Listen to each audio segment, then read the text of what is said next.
We've received quite a bit of interest in my free to be workshop, so to that effect, beneath this video is a link that will give you a description for the workshop, and we've also included a special discount. So if that's something you would be interested in, I would invite you to click that link, and I hope that you would find the course to be quite beneficial.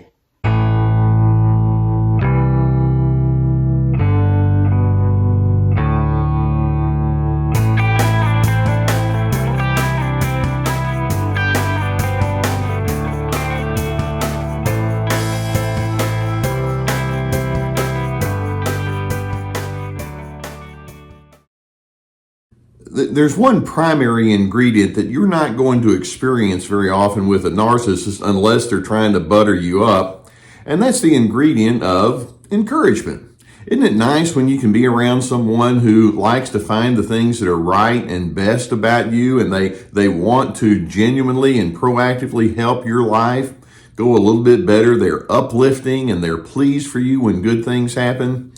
Unfortunately, when you deal with narcissists, you're dealing pretty much with the exact opposite. Like I say, unless they're trying to butter you up. The psychological language that's so common for narcissism is criticism.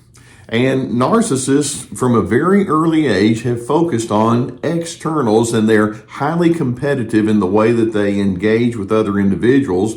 Very early in life, they learn that life is one big performance. You're always being graded. Somebody's always watching, and you're gonna have to perform correctly so that you can get the good evaluation. Many times you'll hear little children talk about how they don't want to get in trouble because they know if they say or do something that's too far away from the main path, they're going to get clobbered. So conformity is something that's emphasized. The agenda is something that's emphasized. Looks are emphasized, achievement is emphasized, and many of these individuals have a deep history of not going into the deeper issues of who they are and what their purpose is and how to manage emotions and things of an interior nature. Instead, these individuals have a deep history of knowing you're either going to make the grade or you're not.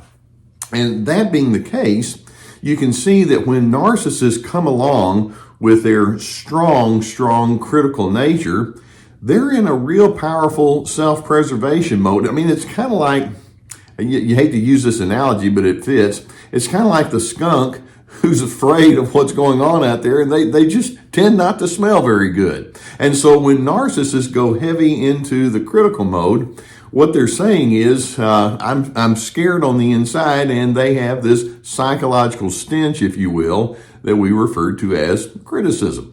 Now, let's understand that every one of us can have our moments where we probably say something that is not necessary regarding people and events and circumstances. We can be critical, but healthy individuals see it and they realize that, okay, I know that I have a tendency to do that, or the capability, and I need to keep it minimal. They want to make sure that the upbeat side of life is something that they're able to focus on.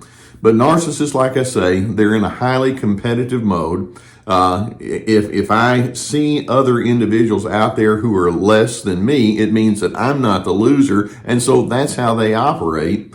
To them, judgment is one false move away. In other words, if they do the one thing, then they're going to be judged. And so they've decided, well, I'll just go ahead and take the lead on that whole notion of judgment.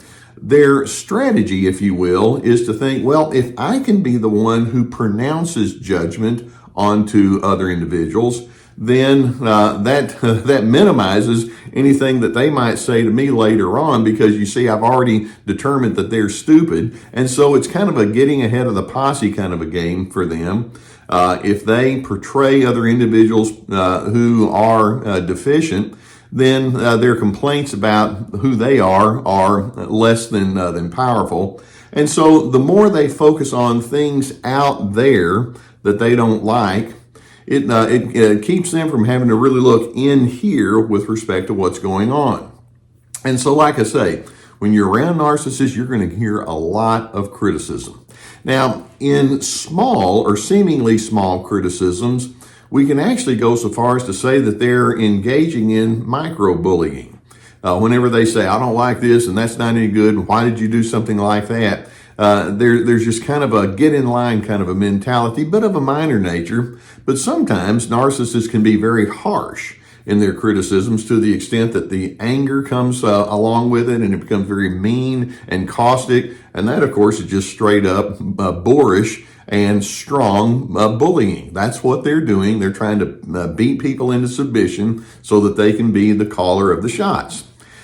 Now, I know that as you've engaged with narcissists, you've been on the receiving end of so many criticisms. And so your task is to ask what's really at stake inside that narcissist that prompts them to be so naturally critical. Let's go into that space. And there are so many reasons that narcissists can be critical. And as you understand what's happening there, then I'm hoping it can allow you to have objectivity, because they want you to just feel badly about yourself, plain and simple. But your objectivity is going to keep you on the right path, knowing that there's something that they're just not coming to terms with within themselves. For example, when a person comes along that's way too critical, they're just more or less advertising that they have many, and when I say many inner problems that they just simply refuse to address. They put the focus on the outside world. These individuals take delight in other individuals' struggles. You've heard me use the word sadistic before. And when we talk about sadistic, these are individuals who actually inflict pain, and then they actually get a charge out of it. And it's a very sick way to live. These are individuals, these critical narcissists, who don't know how to manage diversity. People just don't think the same, and that's okay. Variety is part of life. It's like, I don't do variety, I don't do diversity. All they think of is in terms of their own agenda, which means you're supposed to conform. And then we can also see that when narcissists go heavy into their critical mindset, shame and humiliation is their familiar psychological currency. And basically, by being chronically critical, what they're saying without using words is, this is how I process life. I want you to let that soak in. They've been on the receiving end of shame in their deep past. They know that if they make mistakes or show themselves to be deficient, here it comes. And they're so afraid of coming to terms with that they don't really have a good mindset with respect to how to work through that psychologically. But then they turn around and they put it onto other individuals. It all illustrates it's all part of their unfinished business. In addition, we can see that narcissists are critical because they are constantly competing for the favored status. And basically, by being chronically critical, they're thinking, well, I need to find someone who's less than me. I need to find someone who's a dupe. Oh, there you are. And they'll point out all sorts of things about you. And then, and people they don't even know, they can just be critical because that elevates who they are. It gives them a competitive edge, at least in their mind. You can see that the narcissist who's critical doesn't appreciate another individual's uniqueness.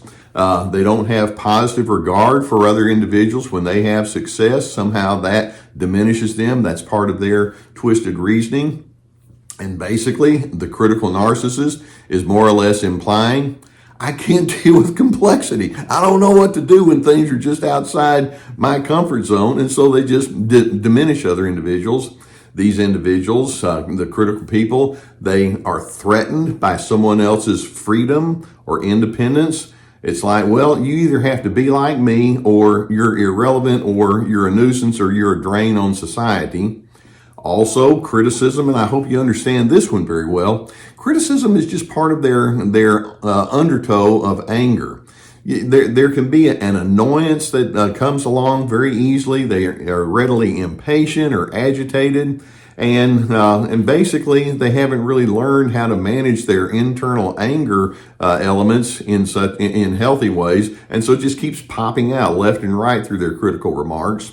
Also, we can say that when narcissists are highly critical, they're just being lazy.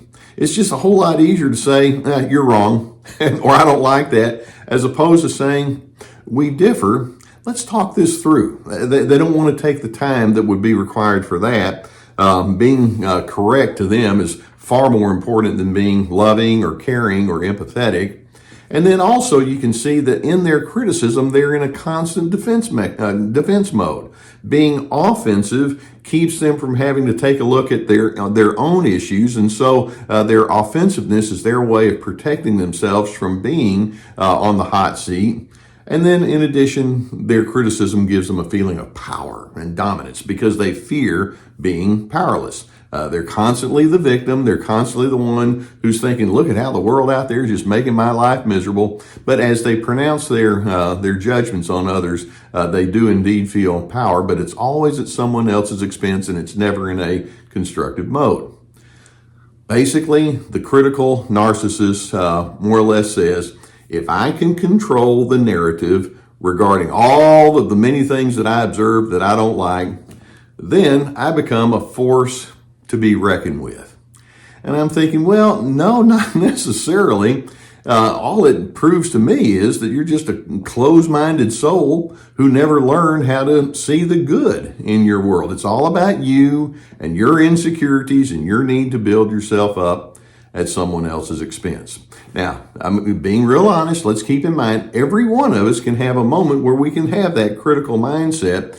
But I'm hoping that as we see that this criticism can be central to what it means to be narcissistic, we can rethink where we're coming from as we observe that, and instead become anchored in some of the much better alternatives, like showing kindness, or being that encourager, or being known as a person of peace and love.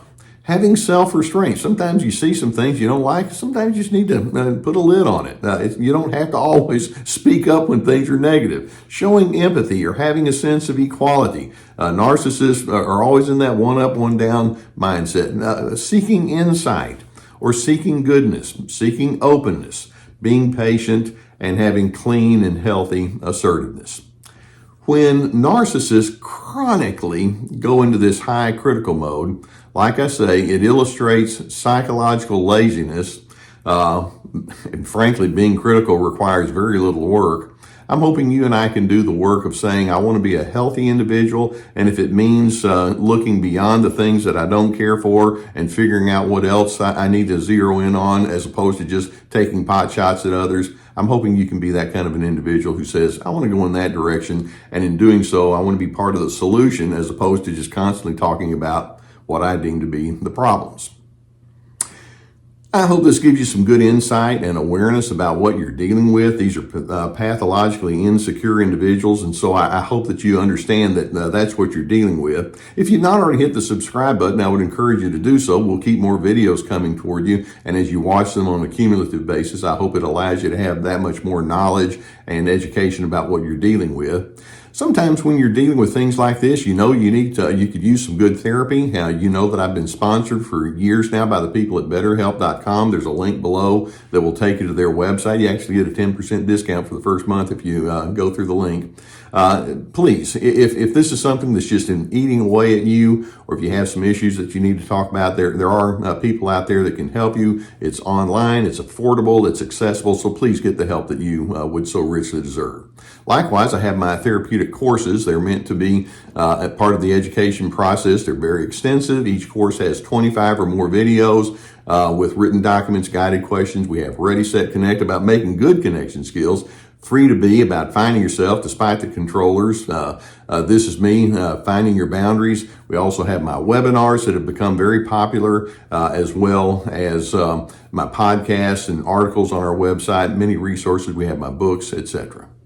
Okay, criticism goes hand in hand with narcissism, the high control and low empathy. I'm hoping that's something that you can get a handle on, and then when they come toward you with that heavy dose of their critical mindset, I hope you know what you're dealing with and you can separate yourself off with your objectivity, because in the end, I'm hoping you're committed to being that person of steadiness who's able to go into your place of peace.